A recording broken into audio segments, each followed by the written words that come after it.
Okay. So the next speaker is Professor Nelly Ng from Nanyang Technology University, and she will tell us about quantum field thermodynamics. So let's start. Okay. So let me begin by thanking the organizers for the invitation. And today I will share with you some work which was published in this manuscript. And this is essentially a blueprint on building a quantum thermal machine where the components of the machine are quantum gases described by some effective field theory that we simulate. So earlier today at the colloquia, Sagawa-san was talking about the 3 different approaches to thermodynamics, and this talk will be more or less focused on a particular many-body take of this idea. So it's actually quite a fun project for myself, because perhaps it was a collaboration between people of very different expertise. So everyone was contributing from a slightly different angle. So this is the team. We have the experimentalist from the Atom Institute in Vienna. And Giuseppe Vitagliano, also in Vienna. I was working with Marek Luza and Jens Eisert at the FU Berlin on the Gaussian modeling that we did for these studies. And we also had quite some interactions with the Lisbon group along the way. And since then, I have moved to NTU to start a research group where Marek also joined us as a postdoc there. I will maybe also take this opportunity to shamelessly advertise a poster that my PhD student, Jongrak, is presenting at WOST. So you're welcome to drop by and hear about our recent work, which is on catalysis in quantum resource theory thermodynamics. So right now we are a small theory group of 3 postdocs and 2 students. And this has been kind of quite a fun experience for me to build, despite all the challenges that came with COVID. So let me start on the work. And we start with a general comment about quantum thermal machines. We know that in the classical regimes, thermal machines are very well studied because of all the simplifications that we have in the thermodynamic limit. The quantum microscopic regime is, however, much less well studied. And then the central question is, well, how do energetics of these thermal machines behave, especially when they get more and more strongly influenced by genuine quantum effects? So to answer these questions, then people have been building and studying all sorts of thermodynamical devices, and various platforms have actually been used to showcase a particular build of a quantum thermodynamic device. And there was a recent review on this, which I can actually highly recommend because I find it really nice and comprehensive. And in situations like this, we cannot use the standard thermodynamic analysis for many reasons. So most particularly because we are hit very hard by finite size effects or fluctuations in the energy. And this comes really from the fact that all our systems are in the quantum microscopic regime. But from another perspective, we also know that genuine quantum resources and effects, such as coherence or entanglement, they influence the operation of heat engines. And we know that in several instances, this has been analyzed and shown to have boosted engine performance. Nevertheless, if you want to engineer and use these quantum resources, it's never easy once you leave the regime of a handful of atoms and enter the regime of many-body physics. Because for many-body systems, even if they are well isolated by themselves, they kind of act like a bath for themselves and they thermalize locally. So these extra resources that you have in the quantum world may not be easy to actually maintain. Also, from a more practical level, generating them is hard to begin with because you don't have very fine control over the various degrees of freedom in your global system. You have macroscopic control.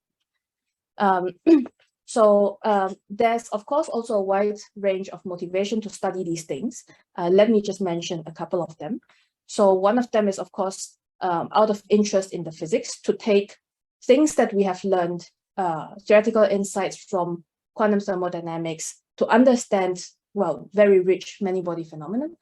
Another motivation really comes from a more quantum info perspective, trying to understand the energetics of computational processes, which is, I believe, the theme for tomorrow's program. And the third motivation is what I would call also the engineer's motivation, which is the improvement of quantum control techniques, so to deal with questions of scalability and fault tolerance in the future when we are dealing with quantum technologies. So with these kind of motivations in mind, we study the potential of building a thermal machine out of quantum gases in one dimension. And today I just want to highlight 4 very simple aspects of this proposed machine. So I will start with the system specifics, which includes the modeling that we use for the dynamics. And then I move to talk about the quantities of interest, how we are simulating them, and how we can infer and check them with the experimental data. Next, we built the modeling for 2 very simple operations that are useful for operating a thermal machine. We look at some of the main features there, and I will conclude with a brief outlook of what can be done in the future. So I mentioned that we had in mind a particular setup, which is built by York's team in the Atom Institute. They have their rubidium atoms trapped in 2 directions, so that essentially you have one longitudinal direction where the atomic cloud sits. So to control these condensates, what you can use is what is so-called a digital mirror device, or short DMD, where you can program arbitrary potential landscapes for the cloud, and you can also change them very quickly in time as well. So, for example, a very simple example of this would be, for example, to start with the box potential. You load the gas as a thermal state into the box, and you ramp up a barrier in the middle, creating a double well. This intuitively will split the atomic cloud into 2, but it also creates a lot of complicated excitations along the way. Or you can consider the reverse process of coupling them by lowering such a barrier. So one of the appeals of studying this system is really that it lies in a sort of intermediate region. So let me explain what I mean by that. So on one hand, it is really unlike macroscopic systems, because an explicit quantum mechanical modeling and study of quantum correlations are quite important here in order to understand how the system behaves. So for example, the experimental data has suggested that in certain parameter regimes, this actually follows a Sine-Gordon theory, which is a non-Gaussian interacting model. And this is hard to analyze theoretically, which is why one of the benefits of studying this system is to use it as a quantum simulator to study interacting models. But on the other hand, you also have thousands of atoms, so a huge number of degrees of freedom, and it's not really feasible to have very fine-grained control. Despite all of this, you can observe still a handful of nice many-body effects. So for example, equilibration to a GGE, generalized Gibbs ensemble, have been seen due to the presence of other conserved quantities. Recurrences also have been observed. So these are the observables that look like they equilibrate, but then they suddenly recur and go back to its original state. And these demonstrate the kind of unitary nature of the global many-body dynamics. So the question is really, if we try to build a thermal machine out of these components, what would the machine be impacted by? What would the energetics look like? And for this discussion, I guess it usually helps to keep in mind a particular goal, like cooling, because that is very practical and useful for quantum simulators. The standard technique of cooling these systems today is evaporative cooling. But it's also known that there is a fundamental limit when it comes to evaporative cooling, because you lose atoms in the process. And so if you want to go down to much lower temperatures, you end up with a condensate which is much smaller in size, and which might not be so useful for your quantum simulations anymore. So then it might be fun to actually think about something else, namely what happens if we build a quantum state on the level of these condensates by splitting a single condensate into system, piston, and a finite size bus. And we run kind of a fridge-like cycle so that at the end, your system gets cooled. So this would be the fridge that we try to model.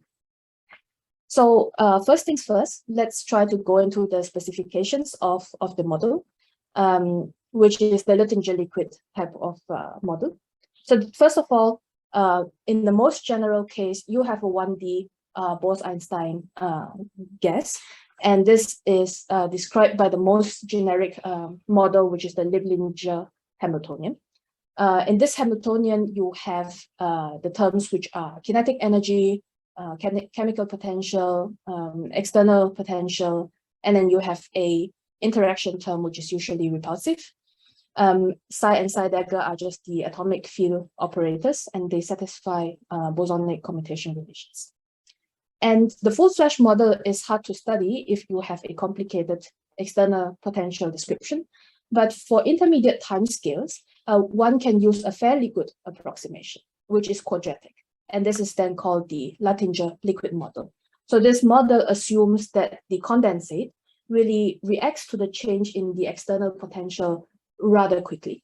For example, if you have a box trap, then it assumes that the atomic density is more or less homogeneous with small fluctuations about the mean. To apply this approximation, you would then need to take the field operator and rewrite it into conjugate variables of density and phase, which will also satisfy the same commutation relations, bosonic. And you can expand around the average mean density. You perform the Taylor expansion. And this approximation will then allow a few terms to cancel off in the Hamiltonian. So in particular, what happens is the external potential description will vanish from the effective description, and it is replaced by how the atomic density reacts to that potential. And this is known as the Gross-Pitayevsky profile, or in short, the GP profile.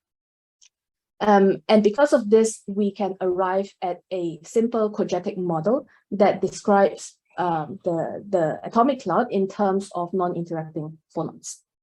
So the Luttinger liquid model is actually quite a universal description for 1D systems.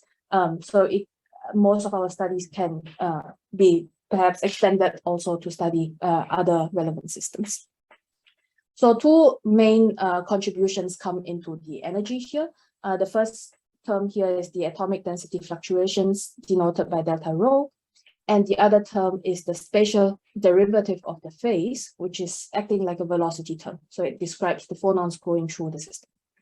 One can also diagonalize this and look at the eigenmode representations. And if you are given the GP profile explicitly, you can also calculate explicitly the dispersion relation for the gas. So everything that is spelled out here is really in terms of a continuous field theory. But of course, for the simulations, it's very important that we work with a discretized version. And this is already developed. So essentially, you would take the condensate and you would split it up into very small pixels. And you start right off in the beginning with discrete field operators on a lattice model. For simulations, this is always what we work with. And it contains, so if we look at the discretized Hamiltonian, then it very similar to the continuous one. It has these discrete density fluctuation operators and also a discrete version of phase derivatives. Now, if we have a discrete lattice like that, describing this continuous system, then it's usually equivalent to having a frequency cutoff in your system, meaning that you are neglecting the higher momentum modes in your simulation. And the question is, of course, how would you choose this? The short answer to this is that it has to be chosen with respect to something that is called the healing length of the condensate. So there's a way to justify the choice of delta C as your discretization parameter. So while this is, of course, different from a fully continuous description, it's actually very natural and consistent with what the experiments do, because in the experiments, you will always have a finite imaging resolution, and the higher energy modes are precisely the modes you can never see. So furthermore, what we also see is that the dispersion relations are also quite stable with respect to such an approximation. So in all the simulations, we deal with the discretized model. On the overall, I would say that this is an easy, this is quite a relatively easy model to work with, and especially for simulations. And the important thing is it does really capture the essence of the physics when we are looking at intermediate time scales and low energy.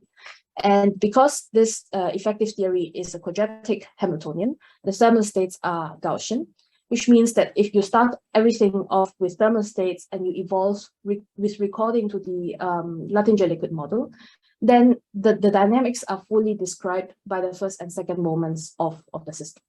So of course, you can drive your system into a strongly non-Gaussian regime and the model becomes inadequate there.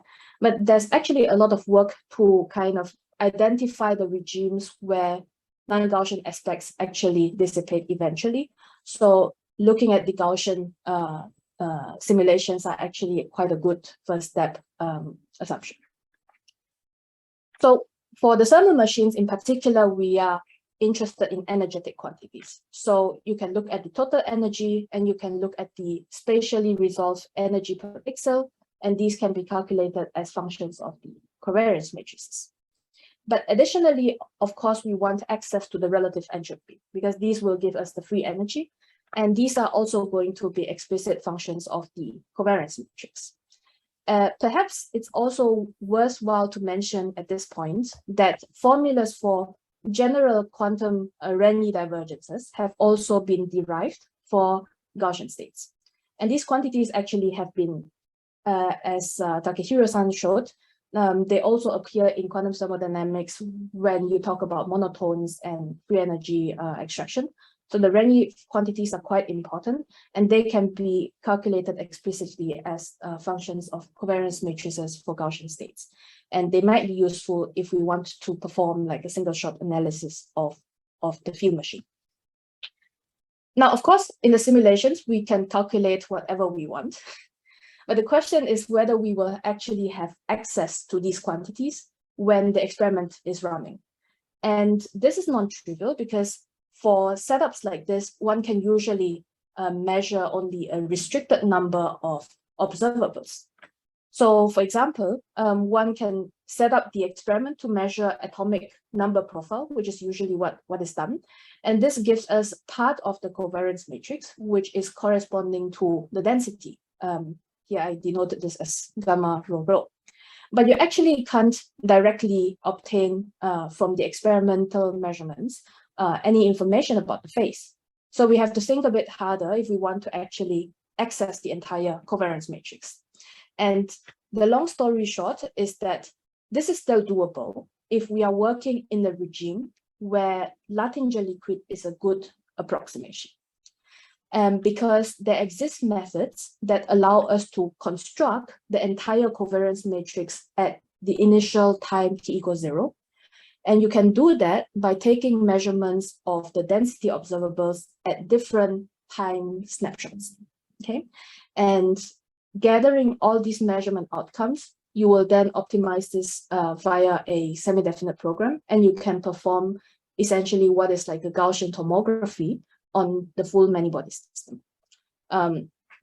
This is essentially a technique to access the entire covariance matrix by taking multiple time snapshots of one of the conjugate variables. I should mention here that the problem of accessing data, inferring quantum properties of the state from experimental data in many-body systems is actually quite far from resolved. Because tomography, for one, is really expensive when you talk about these systems. So understanding how we can, extract as much as possible from these limited measurement data is a problem that can be taken in a very long way, especially when we want to, say, compare what is going on in the quantum thermal machine with theoretical predictions that, for example, involve two-point measurement schemes. But this is, of course, much ongoing and future work, and this is not so much within the scope of the talk. For now, we satisfy ourselves with accessing the Gaussian variables of the state. So having said that, we can move on to talk about the modeling of the operations themselves. And if our goal is a typical thermodynamic cycle, then there are essentially two crucial operations. One is putting things into heat contact and splitting them afterwards. And the other one is the transformation of work, for example, seen in compressing or decompressing a piston. These are simple operations for a classical gas, but for the Luttinger liquid, they're quite different, and we simulate this. So, for example, if you take two condensates and put them into heat contact, then if you really want to model this full-fledged, then you would have to start out with the linear model, have a full explicit description of how the external potential change with time, and extract the full dynamics.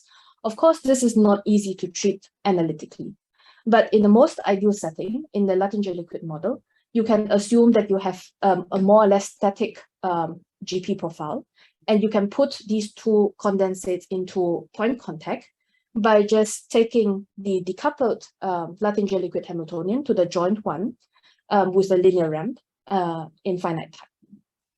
And these two Hamiltonians are actually, sorry? Sorry, you're entering the question time. Okay, okay, 5 minutes. And these Hamiltonians are not so different from one another, except for like a small term in the boundary. So you can also do the reverse direction, of course, that splits the condensates. And this is one of the results of our simulation, which is done within experimentally motivated parameter regimes. And you track the dynamics of the full covariance matrix. And of course, the future to do is to check such predictions against the reconstructions that we get from the experiments. Of course, if you don't want the full information, you can simply look at the spatial energy density over time. And what we see is that even in the most ideal case where your atomic density profile is held static, so that the excitations are actually quite minimized, you still see phonons being excited and injected into the system. They travel ballistically into the system because of the linear dispersion relations, and they get reflected. So it's a little bit like water waves, the way they behave. There's actually a lot more to say about how you design this contact interface, because it affects the rate of heat flow and the amount of dispersion. But I think I will skip this for today. Then we can come to also modeling the compression and the decompression of a piston. So, to do this, we kind of assume a very slow process where the boundary changes with a very, very low velocity. And of course, if you explicitly account for this velocity, then the Hamiltonian becomes harder to solve. But for a first step, we can ignore this. And we can try to understand how the Hamiltonian behaves. So if we work through with such a model, then what we see is the compression factor, which is the ratio before and after for the length. They go into the quadratures of the Hamiltonians here, but they go into both quadratures in an asymmetrical way. And this actually means that the eigenmodes are getting squeezed in the process. So we can similarly then plot the energy density over a few snapshots, and we see how the energy changes. We can explicitly see how the system goes out of equilibrium because we have access to the relative entropy with respect to the thermal state. And on the level of the covariance matrices, we can also see that correlations between density and phase are being built up, typical sign of squeezing happening. So this brings us kind of to a more outlook concluding remark, namely that if we concatenate these kind of operations, then we can build cooling cycles. So just to be clear, you would have the system, piston and bath, three different systems. And you would, in order to cool the system, you would first do work by compressing the piston, so the energy increases. And you would couple it to the bath and dump some energy into the bath. So as a result, the green line goes up. And then you detach them, you decompress the piston, so the energy goes down. And now you couple it with the system so that the system actually dumps some heat into the piston. And you can actually repeat this cycle several times. And for a good range of parameters, we were always able to achieve some amount of cooling on the condensates. So in this particular example, you can have 5% cooling after the first one, 3% more after the second one, and then more or less at the third cycle, it starts to saturate because of all the extra excitations that have gone into the system. So so this is really just tracking the total energy of each of the subsystems. And you can also see more intricate dynamics if you plot the entire entire space resolved kind of energy density, and you can observe all the waves going through the system. Note that this protocol is, of course, still very non-optimal. Otherwise, the cooling efficiency will be a bit disappointing. But the point is that we learn qualitative features of the engine from this effective model, and it informs us about how we would go ahead in terms of optimizing the protocol. Okay. I want to close just very briefly to say that this is a kind of first step blueprint where a lot of future work is anticipated, both on the theory and experimental front. So let me try to summarize my thoughts here in 2 points. The first point is that each of these operations actually need to be studied in more detail with a more refined and increasingly physically realistic model. So one example is that we are currently working to track not only the covariance matrix elements, but also the changes in the first moments. And we use that as a way to model the changes that happen in the atomic GP profile. So any such studies will be a joint effort of designing new theoretical modeling and comparing them with the experimental data. But in the long run, as the more we understand about the system, I think the more we anticipate developing it as a test bed for testing out some of the predictions that are made in theoretical quantum thermodynamics, for example, TURs. So I think the road ahead is long and hopefully having several fun spin-offs. But I think I will stop here for today. Sorry for going over time. Thanks for listening.